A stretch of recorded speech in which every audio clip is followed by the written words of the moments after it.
আসসালামু আলাইকুম সম্মানিত ভিউয়ার্স, আশা করি আপনারা সবাই ভালো আছেন। আলহামদুলিল্লাহ আমিও ভালো আছি। সম্মানিত ভিউয়ার্স, আমার সামনে আমি কিছু কবুতর রাখছি। এখানে 9-10 পেয়ার কবুতর হবে। এই কবুতরগুলা হচ্ছে ইউরোপিয়ান লাহোর কবুতর। আলহামদুলিল্লাহ বাংলাদেশে অনেক খামারিদের কাছে আছে ইউরোপিয়ান লাহোর কবুতর। তো আসলে মূলত কবুতর সেল করার জন্য আমার ভিডিও না, এখানে আমার ভিডিও করার মানে হচ্ছে যে নতুন যারা খামারি আসবে বা যারা আছে, অনেক সময় কবুতর প্রপার ট্রিটমেন্টের কারণে কবুতরটা আপনি ভালোভাবে পরিচালনা করতে পারতেছেন না, এবং ভালোভাবে কবুতরটা পরিচালনা না করার কারণে আপনার খামারিভাবে আপনি ক্ষতিগ্রস্ত হচ্ছেন।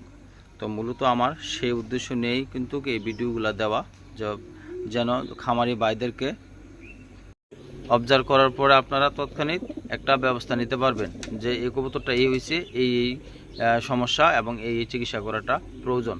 তো সম্মানিত ভিউয়ার্স, কবুতর শখের প্রাণী, অবশ্যই যত্ন নেবেন। এবং এই অ্যামোনিয়া গ্যাস থেকে বাঁচার জন্য আপনারা একটা কাজই করবেন, সেটা হচ্ছে 7 দিনের অন্তর অন্তর আপনারা চেষ্টা করবেন কবুতরের পায়খানাগুলা পরিষ্কার করার জন্য, যারা ট্রেতে পালেন, এবং ধুয়ে মুছে রাখার জন্য যারা খোলামেলা পালেন। এবং তাদের জন্য একটা পরামর্শ হচ্ছে আপনারা অবশ্যই 7 দিনের অন্তর অন্তর কবুতরগুলা ভালোভাবে পায়খানাগুলো পরিষ্কার করে নেবেন। ছাদে পালেন, মাটিতে পালেন, যেখানেই পালেন, পাশাপাশি ডেটল, সাবান টাবান বা বেসিং পাউডার দিয়ে সেটা পরিষ্কার করে স্প্রে মারবেন, জীবাণুনাশক। তারপরে আপনারা আবার কবুতরটা 1 সপ্তাহ এখানে চলাফেরা করবে, খাবে, দাবে, পায়খানা করবে, সমস্যা নাই। আবার 1 সপ্তাহ পরে আপনারা কী করবেন, এটা আপনারা পরিষ্কার করে নেবেন। তাহলে আশা করি আপনারা এখান থেকে একটা পরিত্রাণ পাবেন। আমরা যতই চিকিৎসা করি আর যতই চিকিৎসা দিই না কেন, পরিষ্কার পরিচ্ছন্নতা হচ্ছে সবচাইতে বেস্ট। কবুতরটা সুস্থ রাখার জন্য অন্যরকম মাধ্যম হচ্ছে পরিষ্কার পরিচ্ছন্নতা।